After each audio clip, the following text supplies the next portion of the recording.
Mesdames, Messieurs, bonjour et bienvenue. Vous êtes sur Zena TV, la chaîne de la diaspora. Vous suivez l'entretien du jour. Aujourd'hui, mon invité, c'est un homme qui nous vient du Congo, puisqu'il était pour des activités politiques installé ici à Paris. C'est le coordonnateur de l'UPADS France-Europe. Je vais parler de Monsieur Didier Mawel. Monsieur Mawel, bonjour. Sir Makosso, bonjour. Une fois de plus, merci d'avoir accepté notre invitation. Vous êtes un fidèle des Zena TV. On voit que trouvez-tu un peu de temps pour venir nous donner de vos nouvelles? Écoutez, c'est absolument important d'informer la population congolaise qui se trouve au Congo, mais aussi celle de la diaspora, partout, y compris notamment au Canada, aux États-Unis, en Angleterre, en Hollande, c'est ceux qui sont en contact avec nous, mais bien au-delà, puisque vous passez par un canal qui est accessible par tous. Et on doit toujours vous remercier de cette initiative qui rend énormément service à notre communauté. Merci d'avoir accepté cette invitation. Triste souvenir, le 13 novembre, vous vous rappelez, c'était des morts à Paris, sous les bombes, et un compatriote qui est tombé, Ludovic Boumbas. Ludovic Boumbas, c'est un garçon généreux. Et il est mort aussi par générosité, parce qu'il n'a pas accepté qu'une fille qui était dans son groupe puisse recevoir des balles. Alors il s'est interposé et c'est lui qui a reçu les balles. Ce n'était pas un acte gratuit. Aujourd'hui, cette fille est vivante. Donc, il a posé un acte qui est absolument utile, un acte de courage. Et il faudrait que tout le monde s'en rappelle. Il faudrait que tout le monde se rappelle d'écrire un petit mot pour lui, d'aller déposer une petite gerbe de fleurs dans le nord, à Lille, pour le souvenir de ce garçon courageux.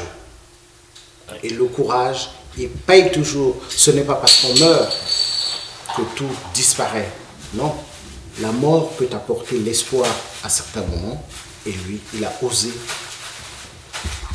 choisir la mort pour qu'une fille survive. Voilà, on parle là donc des attentats de Paris en novembre 2015, et Ludovic était donc sur une terrasse, hein, il est tombé sur une terrasse d'un bar parisien ce jour-là. La belle équipe. La belle équipe.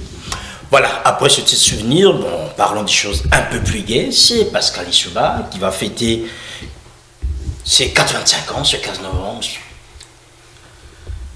Nos félicitations et un joyeux anniversaire au président Pascal Lissouba.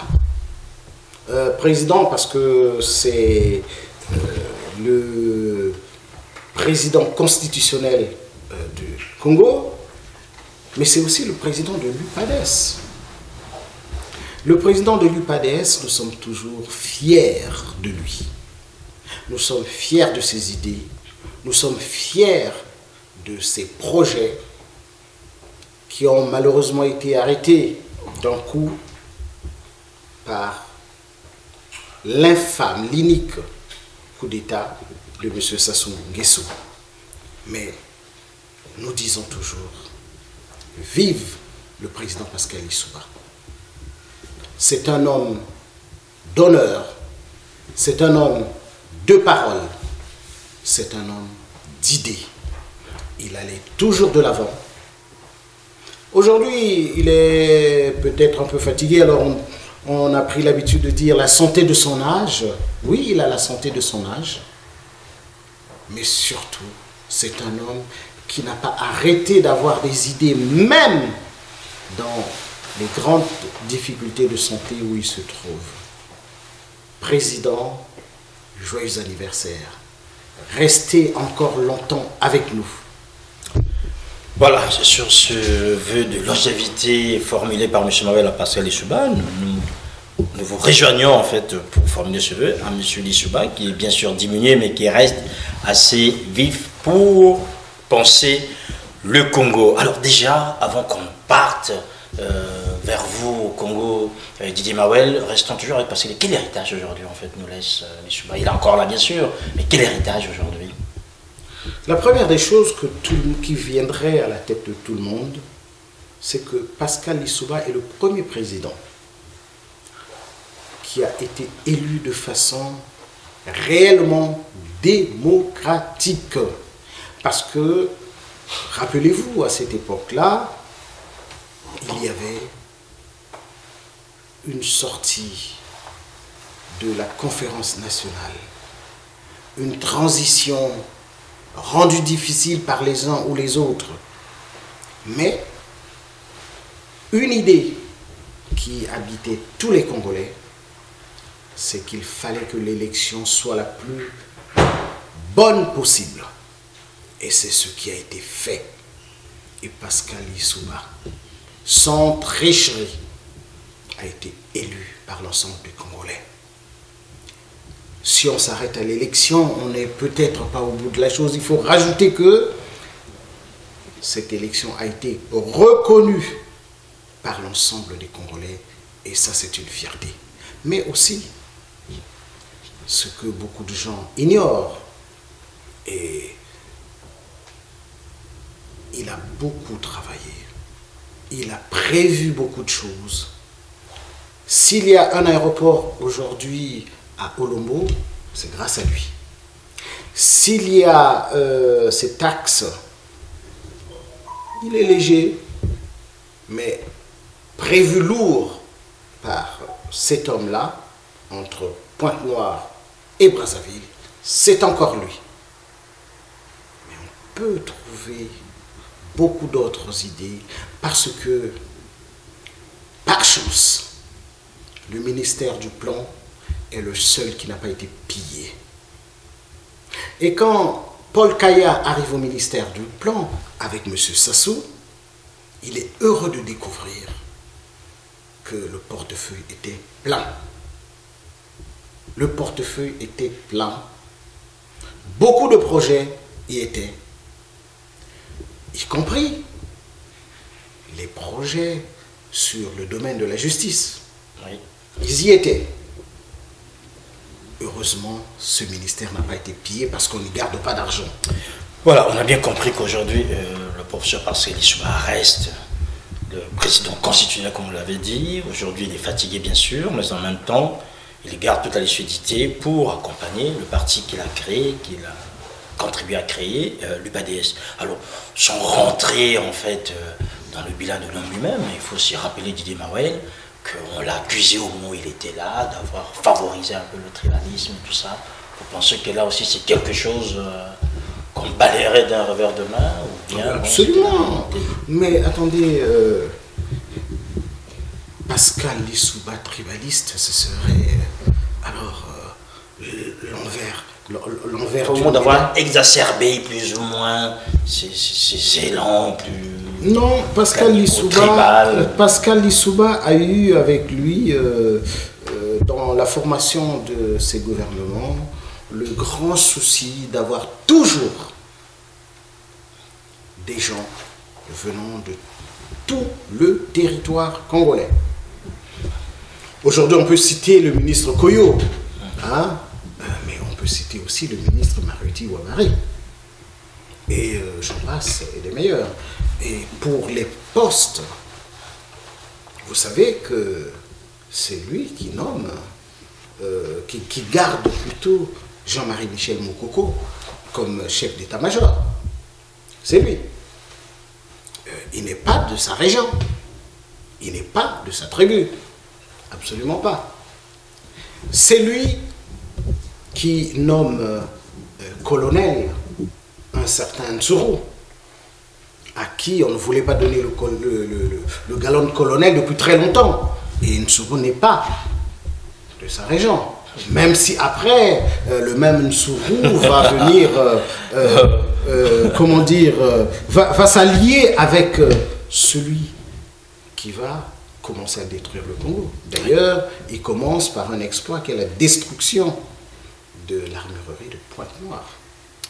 On l'a bien compris, on ne ferait pas aujourd'hui le bilan de Pascal Lissouba, mais ce que je voudrais, avec vous maintenant, Didier Mawel, comprendre, vous étiez au Congo cet été, vous avez participé au Conseil national de l'UPADS. Il faut quand même dire que durant l'été, le Congo n'était pas en situation propice pour accueillir une telle manifestation. Outre le courant média, l'UPADES, en tant que parti, avait déjà des difficultés. Votre premier secrétaire, Tchati Mabiala lui-même, mis en difficulté, accusé, houspillé ici et là. Dans quel climat s'est fait ce Conseil national, Didier Mawel?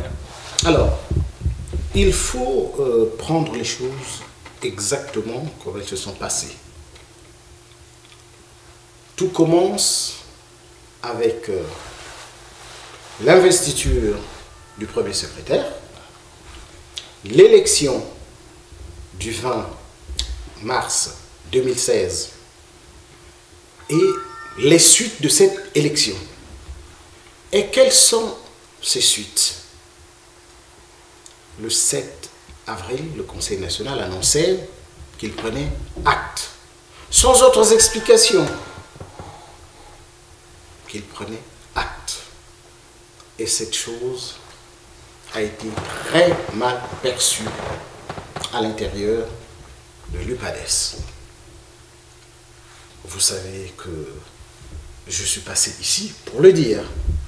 Vous savez que l'UPADES Europe-Amérique a commencé par faire une lettre pour dénoncer cette prise d'acte, mais aussi a écrit au secrétariat national pour lui demander de faire autrement.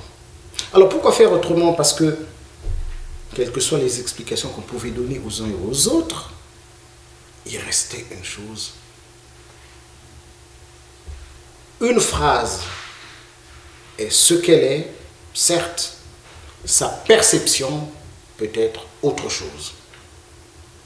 Et dans ce qui avait été écrit à ce moment-là, on a oublié tout simplement de dire que nous étions en face d'un hold-up électoral et que cette prise d'acte était une manière d'exprimer tout simplement que l'on est tous impuissants devant une décision de la Cour constitutionnelle. La chose n'était pas exprimée de cette façon. Le bureau politique qui devait se tenir le 29 juillet s'est tenu et le 29 et le 30. C'est pour vous dire qu'il a été long. Oui. Et ça ne peut être long que parce qu'il y a des débats. Il fallait à un certain moment trouver comment expliquer cette erreur de vocabulaire. Enfin, c'est une erreur ou une position prise d'une manière claire? Erreur de vocabulaire.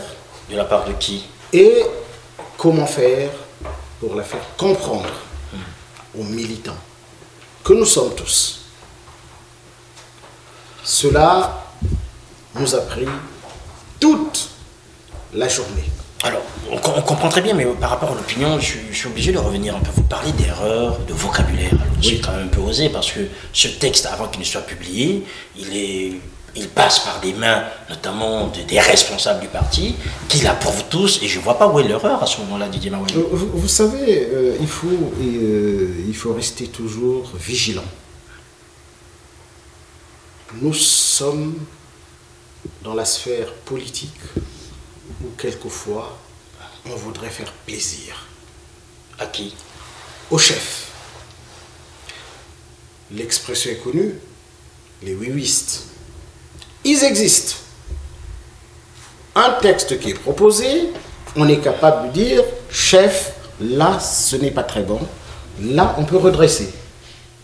Donc vous pensez que Tchati Mabiala a été induit en erreur en fait?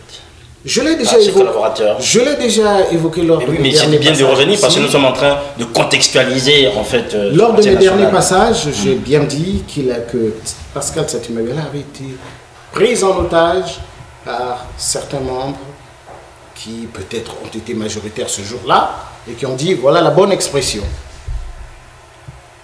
Et cette expression, prendre acte, était aggravée par le fait que derrière on évoquait déjà les législatives. Alors le peuple et les militants de l'UPADES ont compris cela comme une reconnaissance de fait de l'élection de M. Denis Sassou Nguesso. Or, il s'agissait de tout à fait autre chose. Oui, mais il n'y a pas que le peuple de l'UPADES qui l'a compris ainsi, puisque même vos partenaires l'ont compris ainsi. C'est ce qui a amené jusqu'à la scission, notamment le départ de M. Tatsima Biala à la tête du Front Canard. Non, ça c'est encore autre chose. Enfin, mais il faut remettre ça aussi dans le contexte. Non, ce n'est pas du tout ça. C'est autre chose là. Je vais y revenir dans un instant. Non. Là, quand je dis le peuple, je ne parle pas du peuple de l'UPADES, je parle du peuple congolais tout entier qui a lu. Et vos amis aussi. Prendre acte. Oui, nos amis font partie du peuple. Merci. Qui a lu prendre acte et élection législative.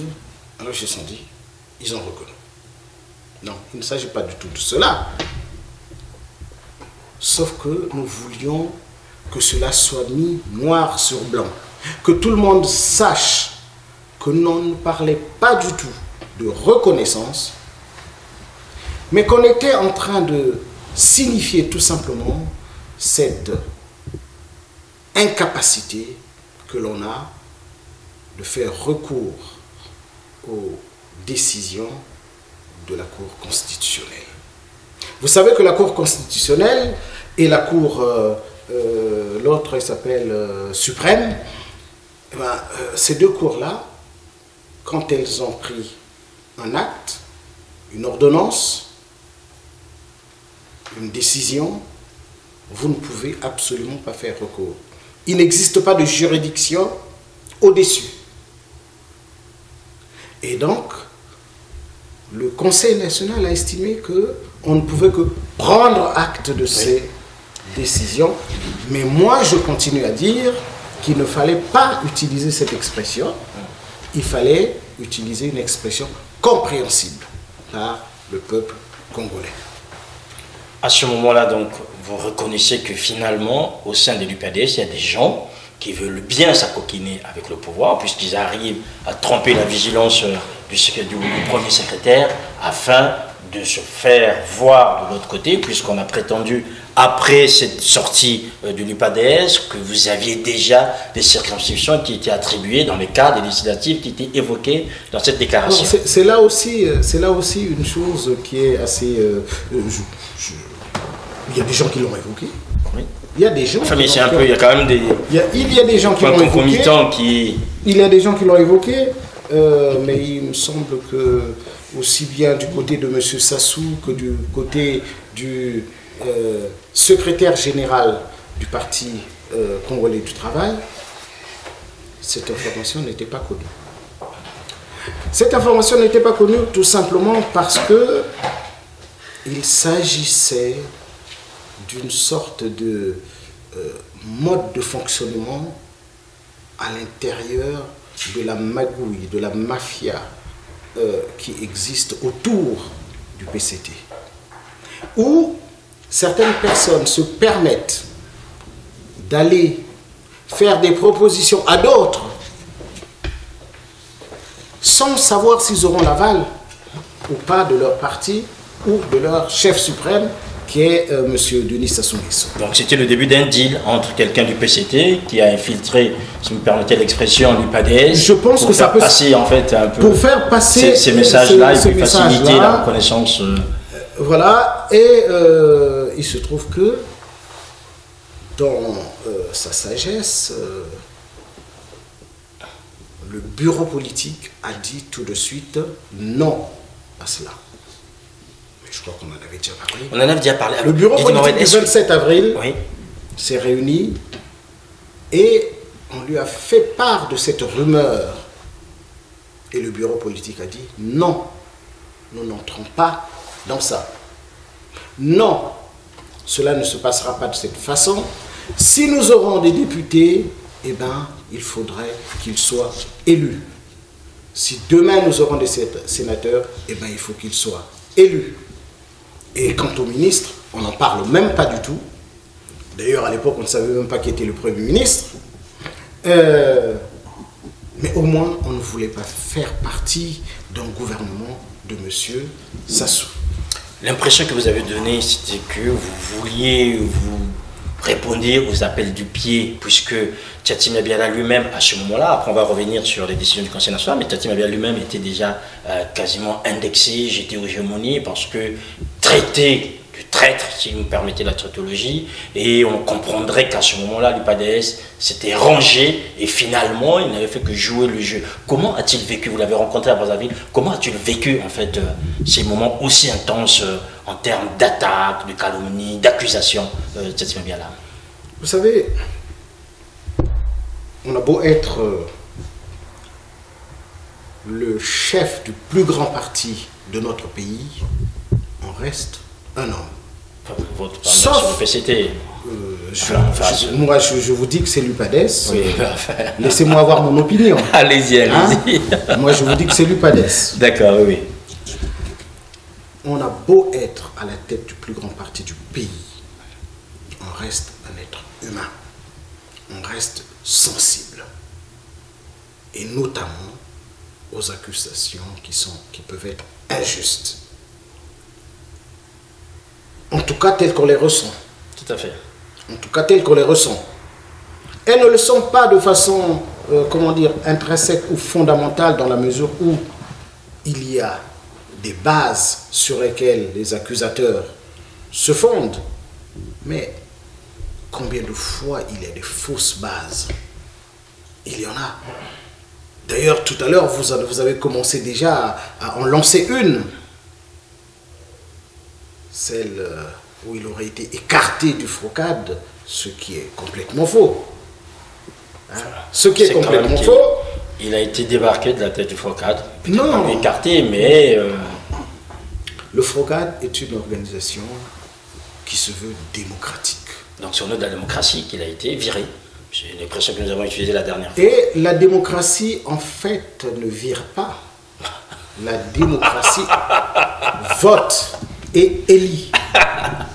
Mais parce qu'il n'y a plus la légitimité de pouvoir continuer à représenter cette institution après ces différentes brouilles qu'on a évitées. Il ne s'agissait pas de cela, il s'agissait de tout à fait autre chose. Un vote simple, classique, normal, selon les statuts du FROCAD. Précédé de quelque chose d'autre. La proposition de l'UPADS était, et est toujours, de s'arrêter, de faire le point, de faire un bilan. N'oubliez pas que FROCAD, bientôt nous allons être en 2017, FROCAD c'est un front républicain, d'accord, mais pour faire quoi? Pour le respect de l'ordre républicain, de l'ordre constitutionnel. C'est le premier objectif. Et le deuxième objectif, c'est l'alternance démocratique en 2016. Et donc, le respect de l'ordre constitutionnel a été écrabouillé par M. Sassou lors de son coup d'État constitutionnel. Avec ce nouveau référendum. Et aussi, il faut le dire, parce que ce référendum était un autre coup d'État. Il faisait deux coups d'État d'un seul coup, à cet instant-là. L'alternance aussi, on l'a vu, des élections.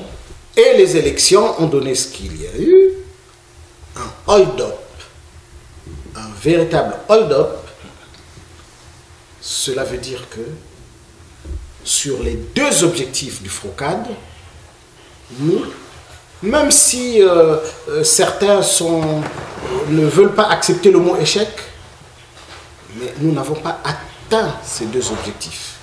Donc à ce moment-là, il était nécessaire que l'organisation disparaisse? Non, il était nécessaire que l'on s'assoie, que l'on parle pour faire un bilan d'étape et que l'on puisse dire, voici comment nous faisons. Quelles sont les stratégies de demain au vu des problèmes que nous avons eus en octobre et en mars? Comment nous faisons demain pour que cela n'arrive plus? Et cela, nous avons une frange de nos amis qui ont décidé qu'il ne fallait pas faire ce point d'étape. Et si on ne fait pas la majorité, hein, puisque Je n'en sais rien. Enfin, quand on parlait de démocratie, parce que si ce n'est pas passé, c'est que c'est la majorité qui a voté contre. Et si les gens ne veulent pas faire cette étape, eh ben, on se met, on ne sort pas du FROCAD, mais on se met en réserve en attendant de continuer à négocier ce point, ce bilan qui est pour nous capital et nécessaire. D'où un partenaire qui lui aussi transfuge de la majorité présidentielle, Parfait Kolela, qui va comme ça créer ce lien avec Tiatima Biala pour envisager une refonte de l'opposition que nous constatons aujourd'hui par une convention qui se tiendrait avec d'autres personnalités un peu sulfureuses de la majorité de l'opposition, comme M. Ongios ou encore M. Kinoubi Kiambungu. Voilà en fait la nouvelle famille. Une fois que Tiatima Biala avait quitté le FROCAD, M. retourne dans cette famille-là, plus ou moins, qu'on dirait aujourd'hui une famille recomposée. Alors cette famille recomposée est une famille boiteuse. Personne ne convaincra l'UPADES que M. Kinoubi Kiambungu fait partie de l'opposition. Personne ne convaincra l'UPADES que M. Angios est de l'opposition. Personne ne convaincra l'UPADES que M. Mpouélé fait partie de l'opposition. M. Kolela, au moins, vous lui accordez cette appartenance à l'opposition. Nous le lui accordons. Nous le lui accordons. Mais il décide de faire, enfin, il fait un travail oui. que nous-mêmes, on avait déjà envisagé lors du Conseil national. Auquel vous avez participé. Et auquel nous avons participé. Mais on ne fait pas avec des canards boiteux. Merci pour Kinoubi Kiambungu et Angios Ngongengambe. Je le dis très clairement. Ils apprécieront. Monsieur Kinoubi Kiambungu a mon numéro de téléphone, il peut m'appeler, il n'y a pas de problème. Je saurais lui expliquer pourquoi je prends ce langage qui peut paraître dur, mais qui, à mon avis, convient très exactement à ses manières d'agir depuis pas mal de temps. Parlons toujours du ressenti Didier Mawel. Vous êtes parisien, vous êtes arrivé au Congo, or on sait quand même que les critiques les plus acerbes contre Tiatima Biala venaient souvent de Paris. Et c'est vous qui êtes le patron de Paris pour l'UPADES. Comment avez-vous été accueilli déjà vous-même quand vous débarquez là à Doulizy? Non, une petite rectification. Les critiques les plus acerbes ne venaient pas de Paris, elles venaient de la Sangha et de la Likwala. Ah ben, même. Les réseaux sociaux, notamment Paris, s'en sont bien oui, donnés pour taper, comme on dit, sur Tiatima Biala. Je regrette que, avec le délitement de nos lignes téléphoniques, nos camarades de Wesso et d'Infundo n'aient pas eu la possibilité de mettre sur le net ce qu'ils avaient. On aurait pu même les prendre sur Ziana TV, ça aurait été une très bonne chose. Oui, mais bon, ils sont loin et c'est assez difficile. C'est très difficile. Et donc, dire vous, le Parisien qui débarquait, puisqu'on regarde toujours un peu de travers les gens qui viennent de Paris, ils savent toujours tout. Nous débarquons avec justement nos remarques qui sont fondées sur la compréhension faite par le peuple congolais, par les militants de l'UPADES, y compris ceux d'ici, et quand je parle du peuple congolais, y compris ceux qui habitent ici, et c'était ça que nous devions défendre. Je devais défendre. Hein? Puisque vous étiez le seul de la délégation parisienne, voilà. Donc vous devez parler au nom de tous. Exactement. C'est ça qu'il fallait défendre. Et c'est ce qui a été fait. Vous avez certainement reçu tous les documents sortis du Conseil national. Tout à fait, oui. Et vous remarquerez là-dedans que le Conseil national considère très clairement que M. Denis Sassou Nguesso a fait un hold-up électoral. Que l'élection du 20 mars 2016, en fait son traitement, mais ce n'est pas dit de cette façon, mais c'est quand même l'élection qui est à la base, a créé un climat délétère dans le pays. Et ça, c'est une chose qu'on n'avait pas entendue de l'UPADES. Et l'UPADES l'a dit de façon très claire. L'UPADES a aussi rappelé les grandes douleurs dans lesquelles nous sommes. Toutes ces arrestations injustifiées de citoyens congolais qui n'ont rien fait, sauf ne pas être d'accord avec M. Denis Sassou Nguesso. Au niveau de l'ambiance, Didier Mawel, est-ce qu'il y avait des tensions perspectives dans la salle où, au moment où vous réunissez, on sentait que chacun avait quelque chose à dire? Est-ce que les gens se sont exprimés librement? Je vous ai dit que le bureau politique était prévu pour une journée. Il a fait une journée et demie. C'est pour vous dire que les gens se sont exprimés. Librement. Chacun avait le droit de parler. Oui. Chacun avait le droit de parler. Et de dire tout ce qu'il avait sur la patate. Chacun avait le droit de, comment dire, d'avoir son analyse. Et c'est ce qui a été fait. C'est ce qui nous a permis, après une journée et demie de discussion intense, d'avoir une position qui est la position du bureau politique. On va aborder cette position du bureau politique par deux textes. Le premier d'abord, c'est la recommandation relative à la situation sécuritaire nationale, à la libération des prisonniers politiques et au retour des exilés politiques au Congo. Est-ce que là, vous ne prêchez pas dans le désert quand vous avez en face de vous un pouvoir quasiment autiste? Parce que quand on parle de la situation sécuritaire nationale, c'est une chose. Qu'est-ce qui entretient la sécurité? On sait très bien qu'il fait. La libération des prisonniers politiques, or, on arrête quasiment tous les jours de cohortes de citoyens qui sont emprisonnés. Le dernier d'entre eux, on a vu Kalakala, qui se retrouvait quasiment mort, jeté devant la mort de Brazzaville. Et le retour des exilés politiques, certains de vos camarades qui étaient avec Pascal Lissouba sont là depuis 97, quasiment presque 20 ans. Est-ce que vous ne pensez pas que là, quasiment, vous prêchez dans le désert parce que tout ça, on n'en a que faire? Alors, il y a quelqu'un qui a dit « Je suis la voix qui prêche dans le désert ». C'est Jean-Baptiste. Bien. Il a fini avec la tête tranchée sur un plateau. Remis en cadeau de mariage. Voilà. Mais le travail qu'il a fait a été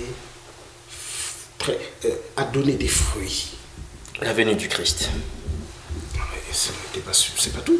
Non, mais enfin, le plus problématique, c'est quoi? 2016 ans après, on continue à apprécier ce travail qu'il a fait. Donc, l'UPADES est quasiment dans une portée messianique, en fait. Un peu comme Jean-Baptiste, qui arrive, prêche dans le désert congolais, mais attendra les jours suivants pour faire bénéficier aux Congolais des bienfaits. Si ce que nous disons et ce que nous demandons aujourd'hui ne s'accomplit pas, parce que nous avons en face de nous ce grand dictateur, ça doit être actuellement le plus grand des dictateurs au monde, hein, peut-être avec le dictateur nord-coréen, et bien,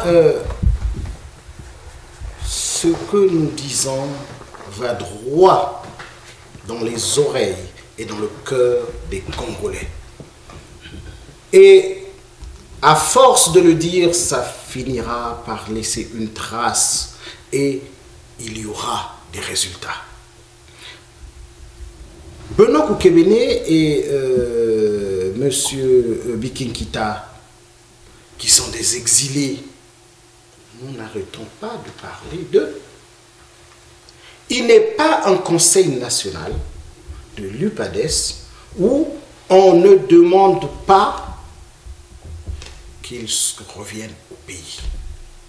Nous n'arrêterons de toute façon pas. Ce n'est pas parce que M. Sassou ne veut pas que nous allons la fermer. Nous continuerons et nous continuerons à dire Benoît Koukebene doit rentrer au Congo. C'est un Congolais et ce qui veut dire que nous n'acceptons absolument pas du tout les pseudo-procès qui ont été faits. Hein, c'est très clair. Donc, il faut qu'il reparte au pays. Nous disons que M. Bikinkita doit revenir au Congo. Et nous insistons à chacun de nos conseils nationaux, nous le répétons. Et cette fois-ci, nous le redisons. Alors, on a bien compris que vous le rédisiez. Cependant, on constate aussi que les bébés noirs ont eu leur heure de gloire, en fait, à ce Conseil national, puisqu'on évoque directement dans cette recommandation sur la sécurité nationale que le président puisse faire de son mieux afin que ce phénomène disparaisse, qui est sur l'ensemble du territoire national. Trouvez-vous normal que nos frères congolais, nos compatriotes congolais qui habitent Talangaï, de Talangaï à Djeri, deviennent les otages d'un groupe de porteurs de machettes? Ce n'est absolument pas du tout acceptable. Et cette chose, nous la dénonçons tant qu'elle existera. Mais l'insécurité, vous dénoncez là le phénomène de bébé noir, mais l'insécurité, elle est quasi permanente. Non, là nous parlons d'une insécurité qui est entretenue par ceux qui, justement, auraient dû créer la sécurité des Congolais. Il s'agit de personnes qui sont encouragées par des membres connus des forces de l'ordre du Congo. Et à cause de cela, cette chose devient encore plus insupportable. Et ça aurait été une faute pour nous que de ne pas l'évoquer pendant le Conseil national. Alors, vous évoquez aussi la libération sans condition de tous les prisonniers politiques. Pour l'instant, aucun n'a été libéré. Mais ce sur quoi je voudrais que vous réagissiez, c'est sur l'amnistie générale et le retour de tous les exilés politiques. On a parlé des exilés, mais l'amnistie générale, vous incluez qui dedans? Tous ceux qui sont enfermés pour des raisons politiques. Tous. Bien sûr, on ne va pas amnistier les bandits de grand chemin. Non, on parle bien des hommes qui sont emprisonnés parce qu'ils ont osé émettre une opinion. Parce qu'ils ont l'opinion qui peut être, notamment, de ne pas être d'accord avec M. Denis Sassou Nguesso. Et cette chose est inacceptable. Il faut que ces personnes sortent, qu'il s'agisse de citoyens ordinaires ou qu'il s'agisse de personnes avec des responsabilités politiques, notamment des personnes qui ont été candidats à l'élection présidentielle ou des personnes qui ont été à la tête d'un mouvement politique. Nous ne pouvons pas supporter cela plus longtemps. Il faut que cela cesse. Il faut que M.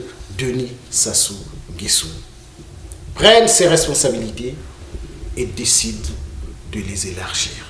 Tous, sans exception.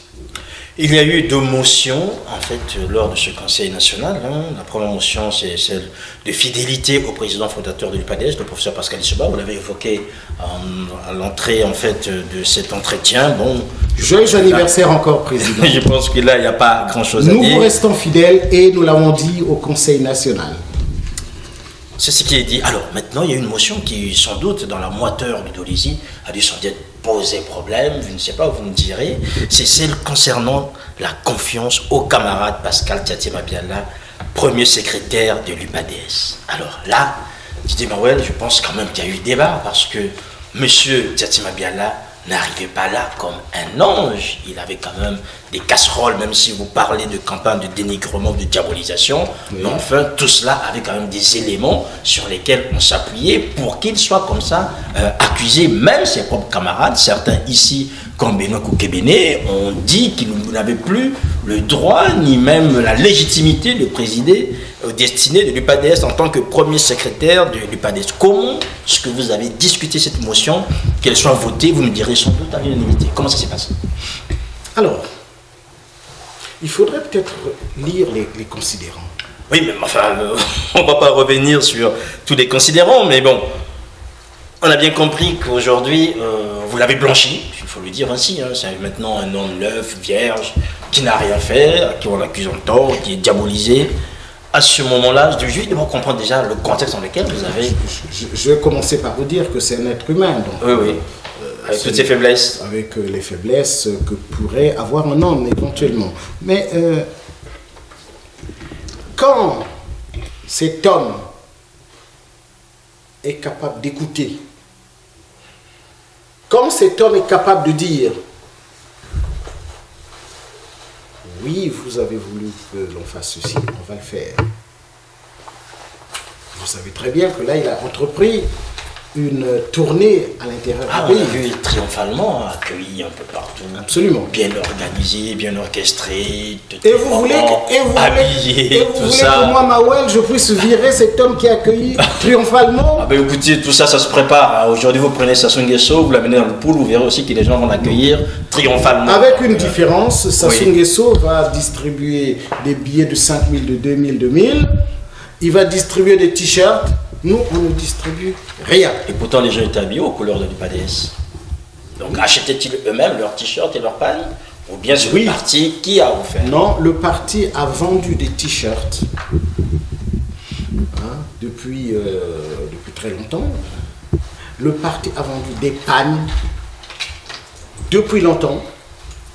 Chacun a acheté son panne, a fait construire a fait coudre sa chemise, sa veste, enfin, tout ce que vous avez pu voir sur ces vidéos ou ces photos, eh ben, c'est le militant qui a payé.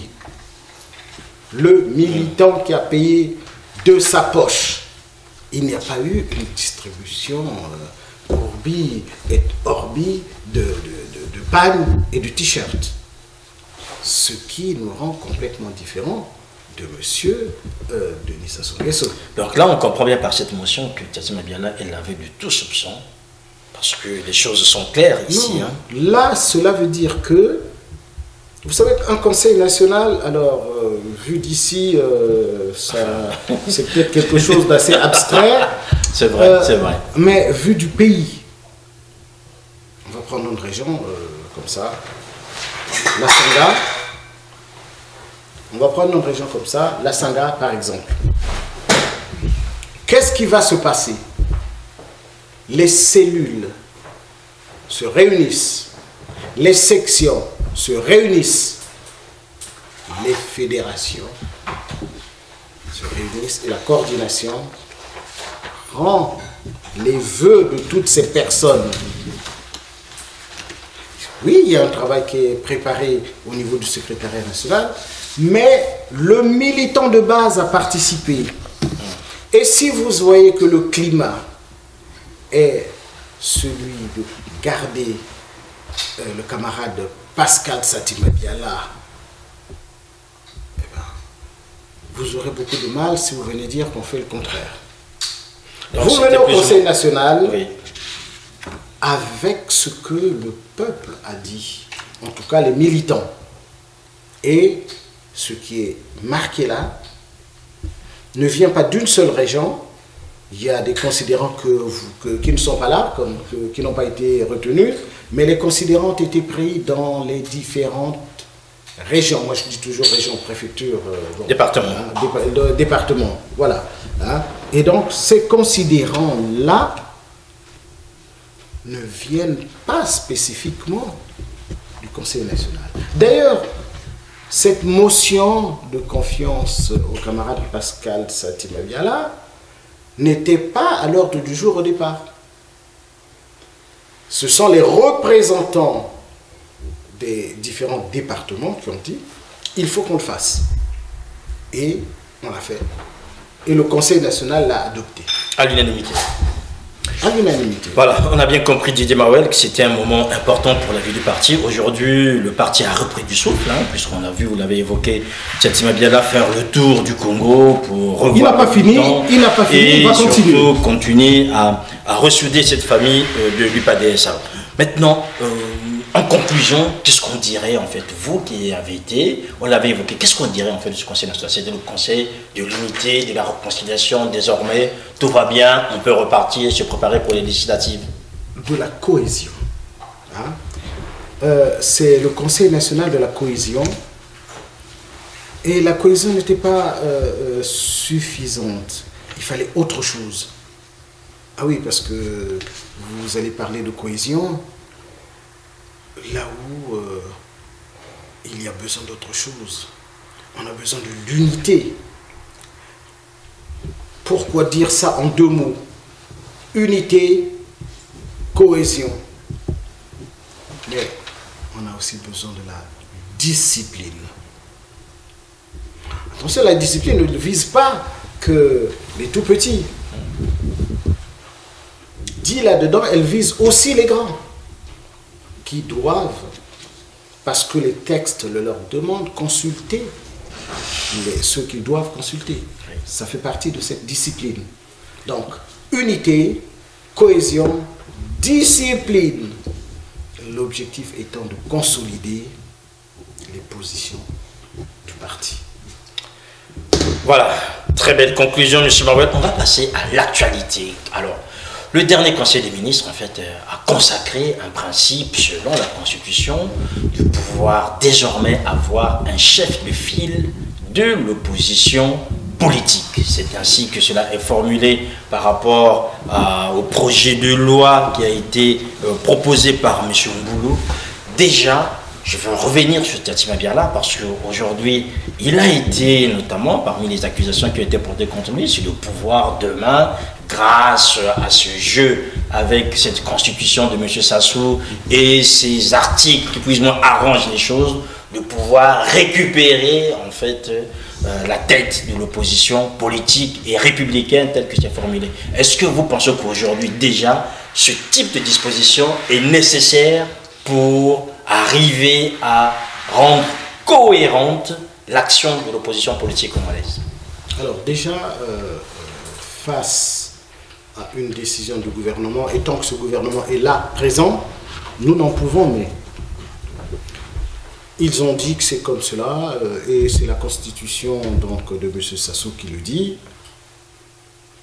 Ils ont fait le texte qui va. Ils sont cohérents avec eux-mêmes. Mais ils ne sont pas forcément cohérents avec les desiderata du peuple congolais, les desiderata de la classe politique congolaise. Qu'est-ce que c'est que ce jeu qui consiste à dire on va payer quelqu'un pour être le chef des autres. Pour être le chef des autres. Non. Ce n'est absolument pas du tout sérieux. Mais si l'on considère que nous avons été à l'élection présidentielle sous la constitution de Machar, oui. Eh ben, c'est constitutionnel, malheureusement. Donc vous respecterez à ce moment-là. Alors, dans les critères, Didier Mawel, parce que c'est très important, on a déjà évoqué avec vous cette idée, cette projection de l'UPADS par rapport aux législatives. Or, dans les critères pour désigner en fait ce chef de file, ben, c'est celui qui aura le plus de députés après la majorité pour occuper cette place. Or, l'UPADS est déjà en bataille quasiment le lendemain de l'élection présidentielle.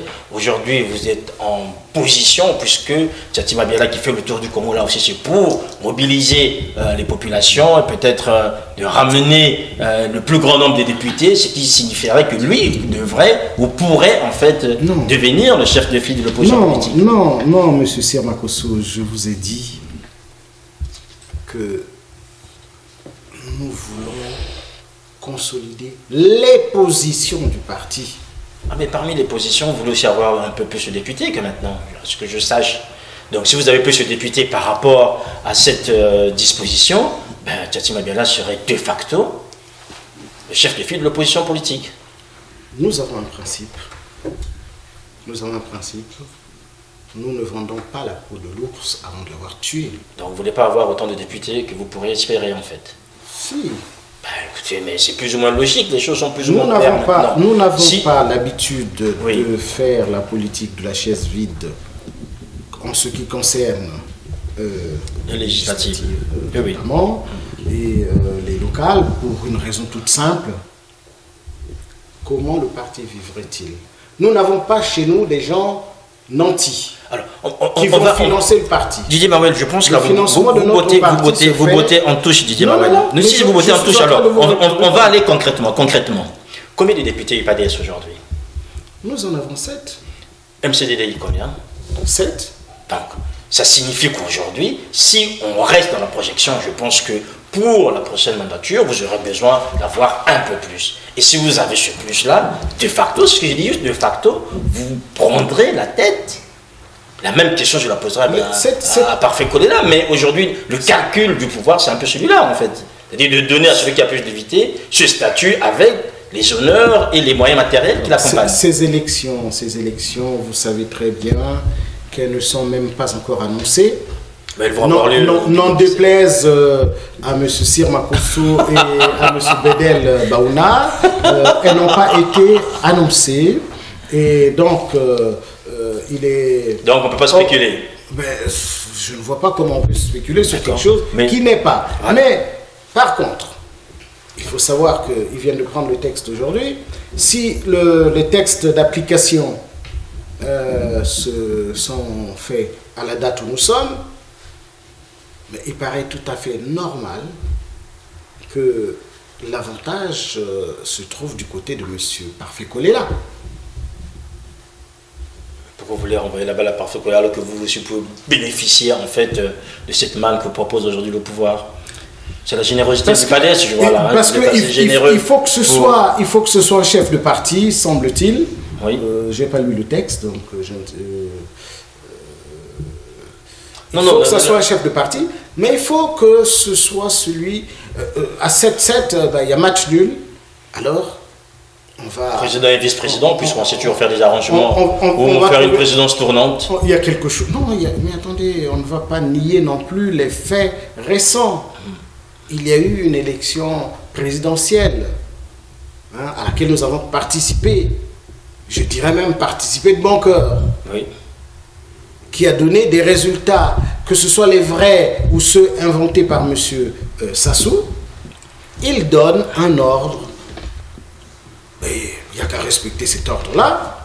Et le jour où il y aura les législatives, il y aura un autre ordre. Oui, oui. Alors, en attendant l'ordre des législatives, je sais qu'aujourd'hui, vous ne voulez pas vous prononcer par ça, puisque cela embête pas mal d'hommes politiques congolais, puisque ce cadeau que leur donne Sassou, personne ne veut aujourd'hui avouer que ça leur va bien, parce que jusqu'à maintenant, personne ne l'a dénoncé, ni vous, ni les autres, dire que cela est un frein ou cela va empêcher la démocratie de respirer normalement, parce que les avantages matériels sont tellement colossaux que personne ne veut bouder ce plaisir pour avoir un budget de fonctionnement, plus une maison, des 4x4 et tout ce qui va avec. Non, ce n'est pas comme cela qu'il faut lire la chose. On le lirait comment? Vous faites là une lecture qui est biaisée. Ah non, c'est une lecture normale, c'est la petite réalité. Vous faites là une lecture biaisée. Comment vous expliquez que personne dans l'opposition n'ait dénoncé ce texte? Parce que ça vous arrange. Non. Parce que ça arrange les leaders politiques, mais bien sûr. Non. Parce que d'autres points de la Constitution, vous les avez dénoncés. Quand on prend par exemple l'article 99 qui permet à Sassou de ne pas être jugé ou être extradé, vous l'avez dénoncé. Oui. Mais celui-là, personne ne l'a dénoncé. Le texte a été pris au Conseil des ministres il y a quelques jours, personne ne l'a dénoncé. Donc cela signifie quand même que l'opposition trouve son avantage dans ce type de texte. Je pense que la personne qui saurait mieux répondre à votre question, à l'instant où nous parlons, oui. Ça devrait être M. Boao qui est en tant que coordinateur du FROCAD, IDC et composante Mokoko. C'est lui qui est à la tête d'une très large partie de ce que nous appelons la majorité républicaine et donc de l'opposition. Mais s'il y avait quelqu'un qui devait dénoncer, ça devrait être lui. Mais Mokoko n'est pas chef du parti. Non. Il est chef d'une composante, comme vous dites, mais il n'est pas chef de parti. Non, je ne parle pas de Mokoko, je parle de Boao. Oui, de Boao, pardon. En tant que coordonnateur devait exprimer le sentiment de l'opposition. Il ne l'a pas exprimé. D'ailleurs, dernièrement, là, il venait de parler. Mais ça ne là. vous engage pas, vous, vos responsabilités. D'abord, vous, en tant que parti politique, je reprends, je sais que cette disposition vous arrange, c'est pour ça que vous renvoyez la balle à d'autres. Non. Bah, mais bien sûr. Non. Non, vous alliez attendre la rentrée politique officielle de l'UPADS, qui ne saurait tarder au Congo. Et si cette chose n'est pas dénoncée, alors nous en parlons. Alors, oublions l'UPADS. Didier Baoul a bien compris que vous ne voulez pas répondre à cette question, mais déjà vous-même, en tant que responsable politique de l'opposition, comment est-ce que vous justifiez l'attitude des leaders de l'opposition, des leaders, tous les leaders confondus, qui n'arrivent pas à faire une déclaration officielle, soit pour dénoncer, ou pour appuyer en fait ce texte qui donne à l'opposition un nouveau statut? Vous savez, n'allons pas trop vite en besogne. Il est toujours temps de dénoncer. Il est toujours temps de donner la juste voie, le juste chemin. Et je pense que ce juste chemin, on le donnera en temps utile et en temps nécessaire. Voilà, Didier Baoul, on a vu Tchati Mabiala s'exprimer brillamment, il faut le dire, à l'Assemblée nationale, ce qui signifie aussi son retour, puisque ça fait quelques temps qu'il n'y était plus, sur la question du pool, demander au président de prendre la parole et de s'adresser directement en Anthony. Alors aujourd'hui, la question du pool préoccupe, mais on se rend aussi compte que finalement, l'opposition a du mal à proposer en fait une voie de sortie, parce que au sortir en fait de cette interpellation du gouvernement, on se rend compte qu'en fait il n'y a pas de commission, il n'y a pas grand chose. Finalement on a parlé, c'est terminé, ben, on peut continuer à bombarder, comme disait l'autre, bombardons seulement. Ce qui se passe dans notre pays, d'abord il ne s'agit pas d'un retour de Pascal Tchati Mabiala, puisqu'il n'est jamais parti. Enfin, en termes de participation directement. Si, il a toujours participé aux travaux. Sauf quand il en était empêché parce qu'il était encerclé ou pour des choses comme ça. Mais sinon, il était toujours là. Il n'est jamais parti. Donc, il ne s'agit pas d'un retour en ce qui le concerne. Sa proposition est, je pense, la voie de la sagesse. Il faut que celui qui tient les armes à Brazzaville puisse dire « Nous arrêtons avec les armes, Monsieur Ntoumi, venez. Vous avez des revendications, nous voulons les écouter. Mais attention, la représentation nationale, même si elle est biaisée, mais il faut que Ntoumi parle au peuple congolais de façon directe. Qu'on ne le confine pas du tout dans la forêt, comme c'est le cas actuellement. Mais cela participe aussi de cette idée de l'amnistie. Si tout le monde est amnistié, tout le monde peut parler, et bien à ce moment-là, on va commencer à faire la paix. Et tant qu'on n'aura pas la paix, on n'avancera pas. Et avec M. Ntoumi, eh bien, il s'agit de cela. On fait la paix dans le pôle, et ensuite, on parle. On ne va pas parler tant qu'il y a des morts. On ne va pas parler tant que M. Ntoumi est obligé de se cacher. Il faut que, de façon très claire, on dise, à partir d'aujourd'hui, les 4000 soldats reviennent. Les hélicos sont posés à Maya Maya, et même mieux, on va les poser peut-être quelque part à Imfondo. Et ce n'est qu'à cette condition-là que l'on pourra sérieusement comprendre que l'on veut la paix. Et une fois qu'il y aura la paix dans le pôle, on va enfin chercher les voies pour régler les problèmes du Congo. Donc, le préalable est de la responsabilité de M. Denis Sassou Nguesso. C'est à lui de desserrer les taux autour de Toumi. C'est à lui... Mais attendez, le 3 avril, M. Toumi était son ministre. Et tout d'un coup, le 4, il ne l'est plus. Mais attendez, c'est en perdre la tête, moi je ne comprends pas. Et c'est à M. Sassou d'arrêter cette guerre, de ramener ses soldats et de dire, maintenant qu'il n'y a plus de soldats, M. Toumi, on peut s'asseoir. M. Sassou a fait preuve de bonne volonté, dirait certains, puisqu'il a demandé à la population du Haut-4 du Poul de l'aider à aller chercher Ntoumi. On ne va pas le tuer, mais il sera jugé. C'est une déclaration qu'il a faite dernièrement quand il est rentré d'Addis Abeba. Non, cette déclaration que nous avons tous entendue, elle ne me satisfait pas, moi, personnellement. Ça lui coûte quoi de dire... 1, je ramène tous les soldats. 2, M. Ntoumi, vous pouvez rentrer tranquillement chez vous. Ça lui coûte quoi de le dire? Et on fait quoi des morts?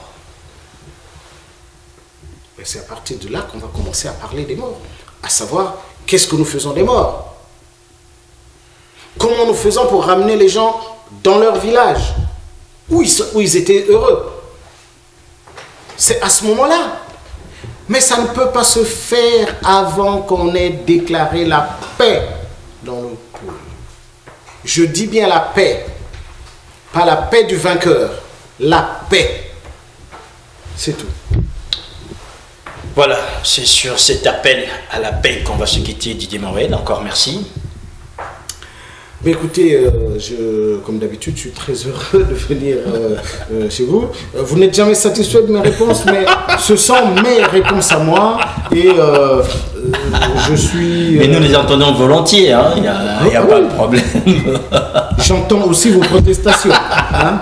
Mais attendez, nous sommes un parti qui veut non seulement cette paix dont nous parlons pour le Poul et l'ensemble du Congo, mais nous voulons une vie politique apaisée dans le pays. Une vie politique apaisée. Et c'est pour ça que je vais réitérer ici ce que le Conseil national a demandé. La libération, sans aucune condition, de toutes ces personnes qui sont enfermées injustement pour le simple fait d'avoir exprimé leur opinion. Et je pense que je ne peux pas faire une conclusion meilleure que celle-là. Voilà, merci encore. Merci Sir Makosso et merci aux téléspectateurs.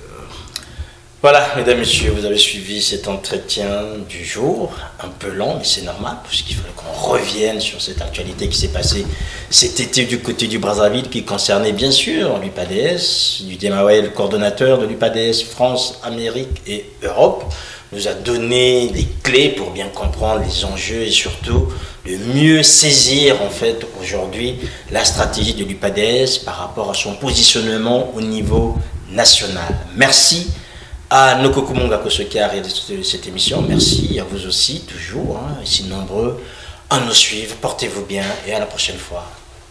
Au revoir.